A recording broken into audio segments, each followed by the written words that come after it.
तो जय हिंद। इसी के साथ आज हम लोग करने वाले हैं मनी चैप्टर की समाप्ति। मनी चैप्टर को ख़त्म करते हैं। सिर्फ 2 टॉपिक रह गए हैं हमारे इसमें, मनी सप्लाई और मेजर ऑफ मनी सप्लाई, जिसमें हमें सिर्फ M1 पढ़ना है।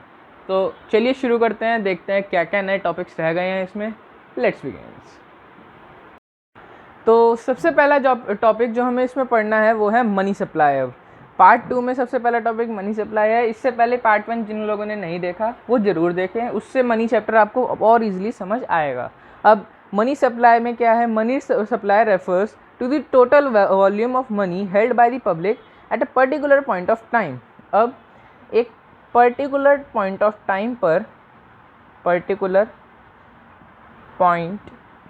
टाइम पर जो भी पैसा, जो भी मनी हमारी पब्लिक के पास है, जो भी मनी हमारा पब्लिक के पास है या पब्लिक सेक्टर के पास है, वो हमारा मनी सप्लाई को बताता है। कितना वॉल्यूम, कितना है उनके पास, वो मनी सप्लाई कहलाता है। अब इसमें एक पर्टिकुलर पॉइंट ऑफ टाइम की बात हो रही है। पर्टिकुलर पॉइंट ऑफ टाइम की बात होने की वजह से ये आ जाता है एक स्टॉक कॉन्सेप्ट।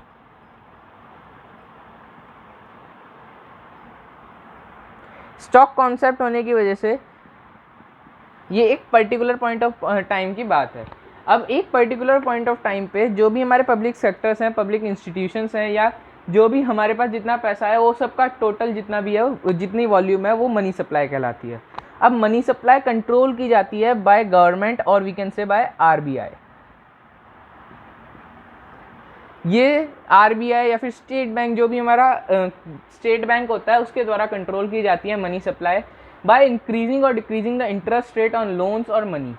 अब अगर इंटरेस्ट रेट हमारा लोन्स पे बढ़ जाएगा तो लोग लोन लेना कम कर देंगे, लोन लेना बंद कर देंगे, उससे मनी सप्लाई कम हो जाएगी। वहीं अगर इंटरेस्ट रेट कम हो जाएगा तो लोन लेना लोग प्रेफर करेंगे, लोग लोन लेंगे, उससे मनी सप्लाई बढ़ जाएगी।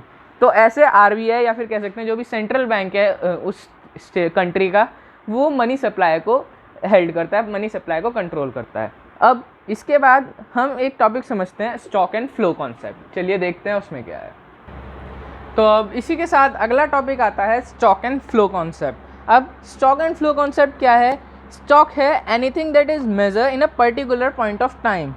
एक पर्टिकुलर पॉइंट ऑफ टाइम पर, ये हमारा स्टॉक कॉन्सेप्ट है। वहीं फ्लो कॉन्सेप्ट क्या है? Anything that is measure over a period of time. Over a period of time,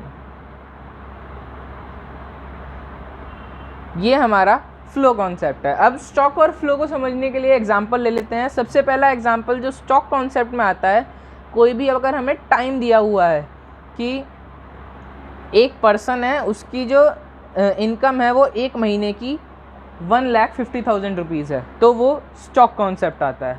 वहीं अगर एक पर्सन है, उसकी पूरे साल की इनकम 15 लाख रुपीज़ दी गई है, तो वो फ्लो कॉन्सेप्ट है।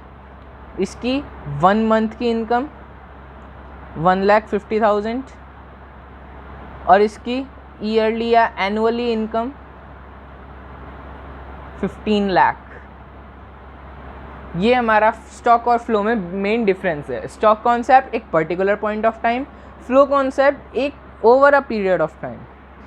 अब इसके बाद हमने मनी सप्लाई कंप्लीट कर लिया है। अब हम करेंगे मेजर ऑफ मनी सप्लाई, जो कि है इस चैप्टर का लास्ट टॉपिक। चलिए देखते हैं मेजर ऑफ मनी सप्लाई क्या है। Let's begin. तो अब मेजर ऑफ मनी सप्लाई, इसमें बेसिकली हमें दो टॉपिक आते हैं हमारे। एक ट्रेडिशनल, जो पुराने से चलता आ रहा हो, ट्रेडिशनल में अप्रोच, और second one is modern supply. अब हमें इसमें पढ़ना है मॉडर्न सप्लाई, और मॉडर्न सप्लाई में भी हमें पढ़ना है एक टॉपिक जो है M1 ओनली, जो कि इस साल के हमारे कोर्स में है, 2022 के कोर्स में है। हमें पढ़ना है मॉडर्न सप्लाई। अब मेजर ऑफ मनी सप्लाई में 2 टॉपिक हमारे, ट्रेडिशनल अप्रोच और मॉडर्न सप्लाई, ये 2 हमें पढ़ने हैं।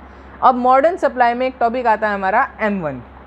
देखते हैं मॉडर्न सप्लाई में M1 क्या है। M1 को अच्छे से समझते हैं, लेकिन उससे पहले थोड़ा सा मॉडर्न सप्लाई के बारे में जानते हैं।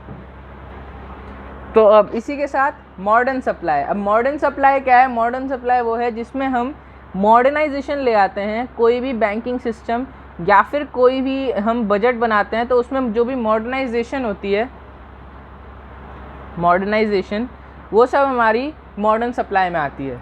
और मॉडर्न सप्लाई का ही एक क्वेश्चन क्या कहते हैं पार्ट है, एक वो है जिसको है कहते हैं M1। अब M1 में बेसिकली क्या है?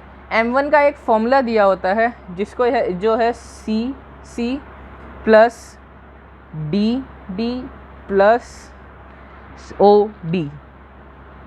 बेसिकली ये हमारा फॉर्मूला आता है फॉर M1 और इस चैप्टर में ये सबसे ज़्यादा मेन टॉपिक है, सबसे ज़्यादा इम्पॉर्टेंट है, सावधान इंडिया टॉपिक है। तो बेसिकली CC का मतलब है currency and coins held by public. इसको पूरा एक्सप्लेन करता हूँ, पूरा लिख के दिखा देता हूँ। तो बेसिकली ये है CC मतलब currency and coins held by public. CC क्या है? जो भी करेंसी है, जो भी कॉइन्स है, पेपर नोट्स हैं, प्लास्टिक नोट्स हैं, हमारे क्रेडिट कार्ड, डेबिट कार्ड, वो सब जो भी पब्लिक के पास है वो है CC यानी currency and coins held by public. वहीं दूसरा है वो है demand deposit of commercial bank यानी कि DD, जिसमें हमारे सारे चेक्स, हमने कोई भी ऑनलाइन ट्रांजैक्शन UPI ID से करी, ये सब हमारा डिमांड डिपॉजिट है। कॉइन्स जो भी रुपीज़ है, कोई भी नोट है हमारे पास, वो आएगा CC यानी currency and coins held by public में। अब बात आती है OD क्या है? OD क्या होता है? OD का मतलब है अदर डिपॉजिट विद RBI। कोई भी गवर्नमेंट का जो भी पैसा है जो RBI के पास है उसे अदर डिपॉजिट में काउंट करा जाता है, या फिर कह सकते हैं OD में लिखा जाता है। जैसे कि demand deposit with RBI of public financial institute like NABAR है, ये नाम आप सभी को याद होगा, हमने पहले भी पढ़ा होगा। नबार्डा ये national bank of agriculture and rural development. वहीं डिमांड डिपॉजिट हो, कोई भी गवर्नमेंट ने अपना पैसा, अपने बॉन्ड्स RBI को दिए हुए हो तो उसे कन्वर्ट कर लो, वो हम सब हमारा